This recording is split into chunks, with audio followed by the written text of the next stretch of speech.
Literatura del criollismo. Es que somos muy pobres. Juan Rulfo. Elle 59. Aquí todo va de mal en peor.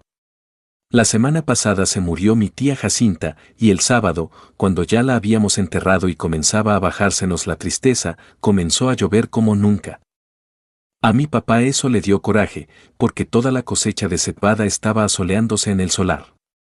Y el aguacero llegó de repente, en grandes olas de agua, sin darnos tiempo ni siquiera a esconder aunque fuera un manojo. Lo único que pudimos hacer, todos los de mi casa, fue estarnos arrimados debajo del tejabán, viendo cómo el agua fría que caía del cielo quemaba aquella cebada amarilla tan recién cortada. Y apenas ayer, cuando mi hermana Tacha acababa de cumplir 12 años, supimos que la vaca que mi papá le regaló para el día de su santo se la había llevado el río.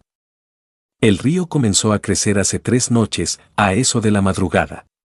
Yo estaba muy dormido y, sin embargo, el estruendo que traía el río al arrastrarse me hizo despertar enseguida y pegar el brinco de la cama con mi cobija en la mano, como si hubiera creído que se estaba derrumbando el techo de mi casa. Pero después me volví a dormir, porque reconocí el sonido del río y porque ese sonido se fue haciendo igual hasta traerme otra vez el sueño. Cuando me levanté, la mañana estaba llena de nublazones y parecía que había seguido lloviendo sin parar. Se notaba en que el ruido del río era más fuerte y se oía más cerca. Se olía, como se huele una quemazón, el olor a podrido del agua revuelta. A la hora en que me fui a asomar, el río ya había perdido sus orillas. Va subiendo poco a poco por la calle Real, y estaba metiéndose a toda prisa en la casa de esa mujer que le dicen la tambora. ¡Ey! Chapaleo del agua se oye al entrar por el corral y al salir en grandes chorros por la puerta. La tambora iba y venía caminando por lo que era ya un pedazo de río, echando a la calle sus gallinas, para que se fueran a esconder a algún lugar donde no les llegara la corriente. Y por el otro lado, por donde está el recodo, el río se debía de haber llevado, quién sabe desde cuándo, el tamarindo que estaba en el solar de mi tía Jacinta, porque ahora ya no se ve ningún tamarindo.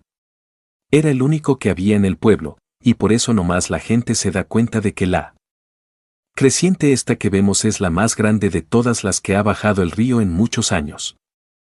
Mi hermana y yo volvimos a ir por la tarde a mirar aquel amontonadero de agua que cada vez se hace más espesa y oscura y que pasa ya muy por encima de donde debe estar el puente. Allí nos estuvimos horas y horas sin cansarnos viendo la cosa aquella. Después nos subimos por la barranca, porque queríamos oír bien lo que decía la gente, pues abajo, junto al río, hay un gran ruidazal y solo se ven las bocas de muchos que se abren y se cierran y como que quieren decir algo. Pero no se oye nada. Por eso nos subimos por la barranca, donde también hay gente mirando el río y contando los perjuicios que ha hecho.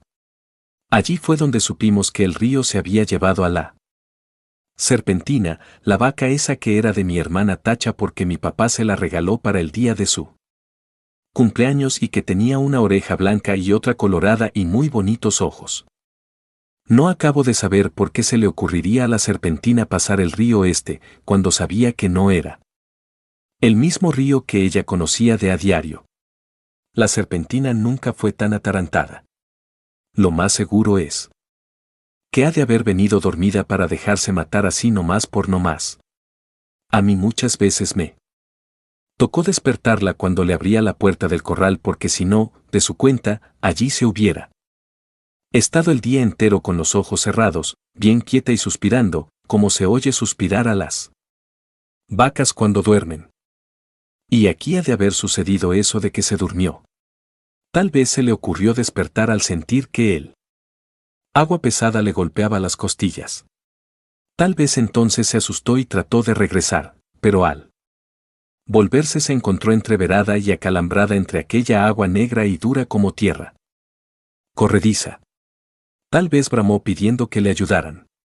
Bramó como solo Dios sabe cómo. Yo le pregunté a un señor que vio cuando la arrastraba el río si no había visto también al becerrito. ¿Qué andaba con ella? Pero el hombre dijo que no sabía si lo había visto. Solo dijo que la vaca manchada pasó patas arriba muy cerquita de donde él estaba y que allí dio una voltereta y luego no volvió a ver ni los cuernos ni las patas ni ninguna señal de vaca. Por el río rodaban muchos troncos de árboles con todo y raíces y él estaba muy ocupado en sacar leña, de modo que no podía fijarse si eran animales o troncos los que arrastraba. No más por eso, no sabemos si el becerro está vivo o si se fue detrás de su madre río abajo. Si así fue, que Dios los ampare a los dos. La apuración que tienen en mi casa es lo que pueda suceder el día de mañana, ahora que mi hermana Tacha se quedó sin nada. Porque mi papá con muchos trabajos había conseguido a la serpentina, desde que era una vaquilla, para dársela a mi hermana, con el fin de que ella tuviera un capitalito y no se fuera a ir de piruja como lo hicieron mis otras dos hermanas, las más grandes. Según mi papá, ellas se habían echado a perder porque éramos muy pobres en mi casa y ellas eran muy retobadas. Desde chiquillas ya eran rezongonas. Y tan luego que crecieron les dio por andar con hombres de lo peor, que les enseñaron cosas malas. Ellas aprendieron pronto y entendían muy sentir que el agua pesada le golpeaba las costillas. Tal vez entonces se asustó y trató de regresar, pero al volverse se encontró entreverada y acalambrada entre aquella agua negra y dura como tierra corrediza. Tal vez bramó pidiendo que le ayudaran. Bramó como solo Dios sabe cómo. Yo le pregunté a un señor que vio cuando la arrastraba el río si no había visto también al becerrito. ¿Qué andaba con ella? Pero el hombre dijo que no sabía si lo había visto. Solo dijo que la vaca manchada pasó patas arriba muy cerquita de donde él estaba y que allí dio una voltereta y luego no volvió a ver ni los cuernos ni las patas ni ninguna señal de vaca. Por el río rodaban muchos troncos de árboles con todo y raíces y él estaba muy ocupado en sacar leña, de modo que no podía fijarse si eran animales o troncos los que arrastraba. No más por eso, no sabemos si el becerro está vivo o si se fue detrás de su madre río abajo. Si así fue, que Dios los ampare a los dos. La apuración que tienen en mi casa es lo que pueda suceder el día de mañana, ahora que mi hermana Tacha se quedó sin nada.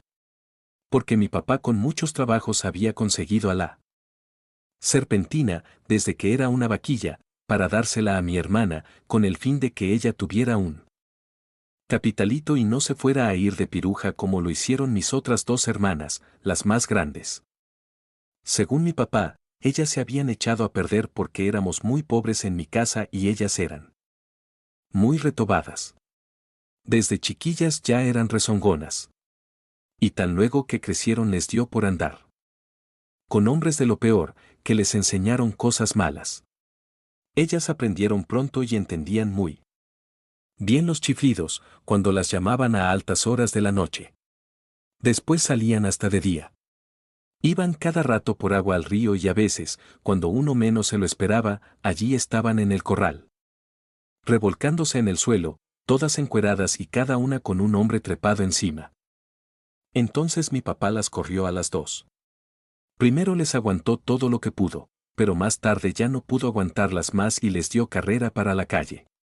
Ellas se fueron para Ayutla o no sé para dónde. Pero andan de pirujas. Por eso le entra la mortificación a mi papá, ahora por la Tacha, que no quiere vaya a resultar como sus otras dos hermanas, al sentir que se quedó muy pobre viendo la falta de su vaca. Viendo que ya no va a tener con qué entretenerse mientras le da por crecer y pueda casarse con un hombre bueno, que la pueda querer para siempre. Y eso ahora va a estar difícil. Con la vaca era distinto, pues no hubiera faltado quien se hiciera el ánimo de casarse con ella, solo por llevarse también aquella vaca tan bonita. La única esperanza que nos queda es que el becerro esté todavía vivo. Ojalá no se le haya ocurrido pasar el río detrás de su madre. Porque si así fue, mi hermana Tacha está tantito así de retirado de hacerse piruja. Y mamá no quiere. Mi mamá no sabe por qué Dios la ha castigado tanto al darle unas hijas de ese modo, cuando en su familia, desde su abuela para acá, nunca ha habido gente mala. Todos fueron criados en el temor de Dios y eran muy obedientes y no le cometían irreverencias a nadie. Todos fueron por el estilo. ¿Quién sabe de dónde les vendría a ese par de hijas suyas aquel mal ejemplo? Ella no se acuerda. Le da vueltas a todos sus recuerdos y no ve claro dónde estuvo su mal o el pecado de nacerle una hija tras otra con la misma mala costumbre. No se acuerda. Y cada vez que piensa en ellas, llora y dice, que Dios las ampare a las dos. Pero mi papá alega que aquello ya no tiene remedio. La peligrosa es la que queda aquí, la tacha, que como palo de ocote crece y que ya tiene unos comienzos de senos que prometen ser como los de sus hermanas, puntiagudos y altos y medio alborotados para llamar la atención. Sí, dice, le llenará los ojos a cualquiera donde quiera que la vean. Y acabará mal, como que estoy viendo que acabará mal. Esa es la mortificación de mi papá. Y Tacha llora al sentir que su vaca no volverá porque se la ha matado el río. Está aquí a mi lado, con su vestido color de rosa, mirando el río desde la barranca y sin dejar de llorar. Por su cara corren chorretes de agua sucia como si el río se hubiera metido dentro de ella. Yo la abrazo tratando de consolarla, pero ella no entiende. Llora con más ganas. De su boca sale un ruido semejante al que se arrastra por las orillas del río, que la hace temblar y sacudirse todita, y mientras, la creciente sigue subiendo. El sabor a podrido que viene de allá salpica la cara mojada de Tacha y los dos pechitos de ella se mueven de arriba a abajo, sin parar, como si de repente comenzaran a hincharse para empezar a trabajar por su perdición.